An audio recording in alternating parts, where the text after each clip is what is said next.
comes first? First, the question for an innovative or an advanced solution, or the offering of an innovative and or advanced solution?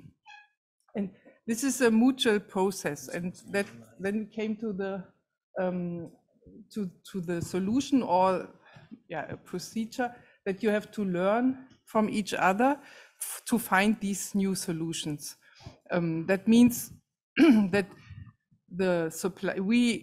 when we were suppliers, would need to educate the customers, so to offer these things and to offer our solutions to which we have developed before, that we can offer it in or show to customers. So both from the infrastructure managers, as well as for operators, if we think of rail vehicle suppliers or suppliers for material for infrastructure. So that would need a process of developing these advanced solutions.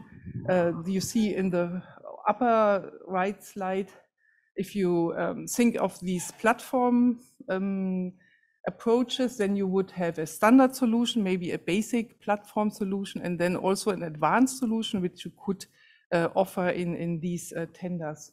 And also the suppliers, we as suppliers would need to understand what is the requirements. It's also important for this process. And there are some possibilities to learn or to do this communication and cooperation that is in these joint research projects, like these European projects, Shift to Rail or Europe's Rail, where both sides or operators, infrastructure managers and supplier work in these joint groups, because you have to ask where can this happen, this learning from each other. And also, of course, of fairs, you can show what you have on these fairs. Then another question was, do the supplier have also this internal knowledge? We see, or we discussed a need of also educate as a specialist engineering department, more or less, if we talk about noise and vibration, to educate the commercial teams, the sales teams, about what is, what should be available, and also what is available to offer. And another point was durability and stability of performance. That is a specific topic also, or specific relevant topic for infrastructure topics. That there is a need for a long-term stability, because any change will cost a lot. If you have to renew under ballast mats and so on, because of if a loss of performance is given, and this is often cannot be answered then as a supplier, even if it's requested the information about these long-term performance, because this possibility or the access for monitor these systems is not available for the supplier side. So that's also need a cooperation between suppliers, the interest of suppliers to get this information, but also the making it possible from the infrastructure managers or operators that this long-term monitoring is possible for suppliers, that you can answer then afterwards questions about these durability terms. Okay, that was what we discussed in the group in a nutshell. What are the possibilities, or what makes an innovation possible on the supplier side? What are the conditions for this? Okay, thank you very much, Haike, for your work on this.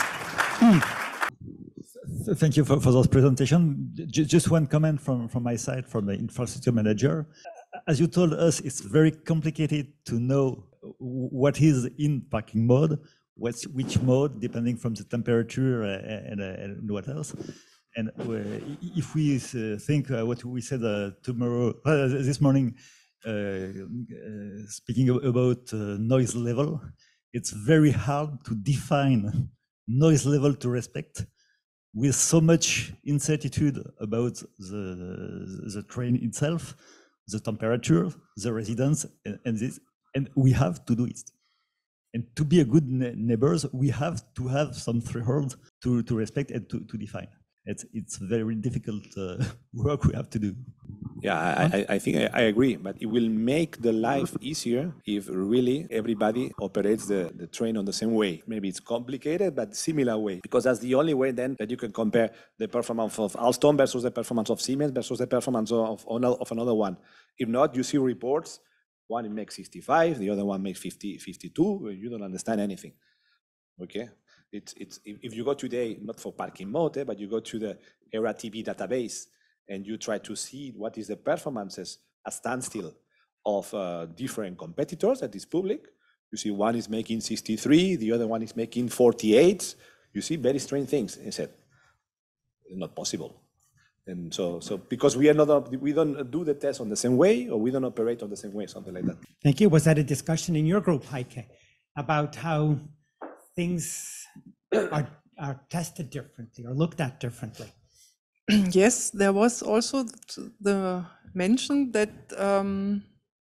if we would be suppliers, we had to face a lot of different requirements also from a homologation point of view, and different requirements that is to be addressed and customized with these products.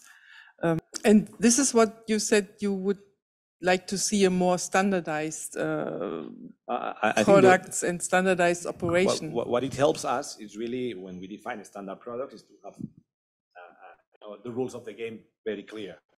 The problem is that the reality is that the rules of the game is always different for every supplier, for every customer, sorry. And that makes the product not standard and more costly.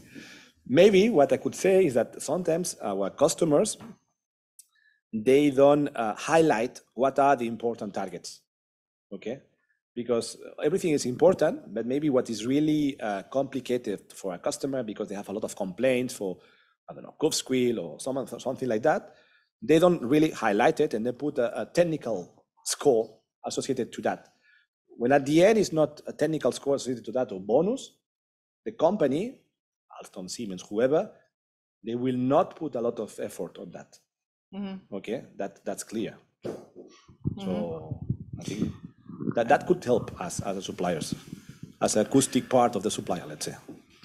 I think what was also mentioned that there was there is the experience that you ask for specific performances, maybe also lower noise levels and so on, and that this is answered by the suppliers by it's not mandatory. What you get is a TSI compliant train. What is this? Is this what you would answer, or is this a normal case, or are you really I think at the end so customizing the product? At the end is a balance. It's a balance. So, and it will depend a lot on the technical score we have in a tender. If we know that the acoustic part is a 5% of the technical score, that will be important. If that part is a 0.02, maybe it's not worthwhile to propose a better product, mm-hmm. because the gain will not be important, okay, in terms of the business of the company, of the supplier. Yeah, because you have different requirements, costs, and also balance between cost, timeline, noise levels, and so on. And that would be the message that if it's really needed, then you have to put a bonus system or you ask for. One of the things that we really trying to improve in Alstom on the last years is really to detect what are the penalties, what are the bonuses we have on the tender phase. Mm-hmm. Because if that is not detected, then we are not well evaluated or whatever. And it could happen in the past that was not well done. But now we focus a lot on that, mm-hmm. in order to dedicate more efforts to improve the situation. Mm-hmm. And you said that you already see this development of more technical scores on More often. So you would be and you are also prepared to answer this. We have to, of course.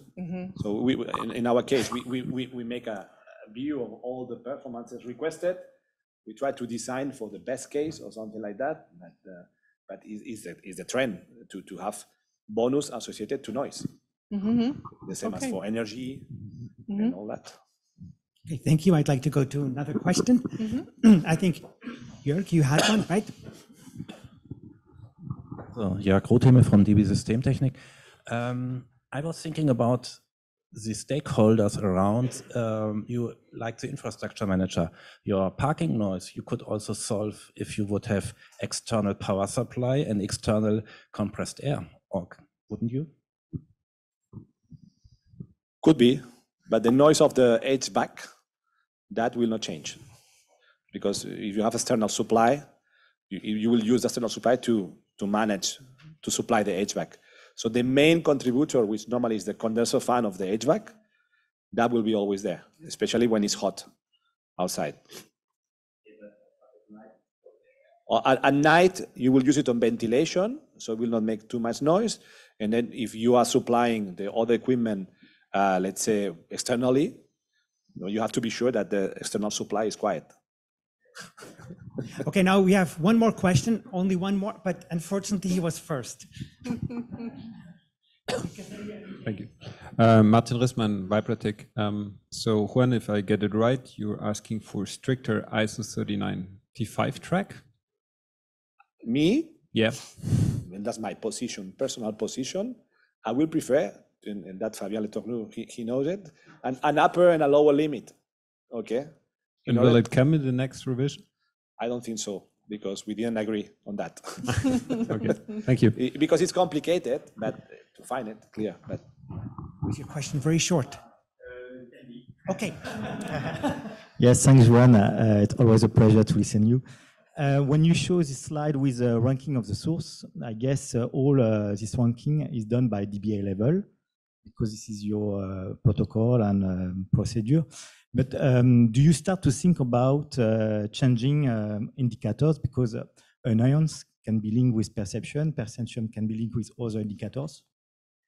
And I think DBA level can be just borderline for some case. So do you think one day you will think about use some like lewdness indicators for perceptions? I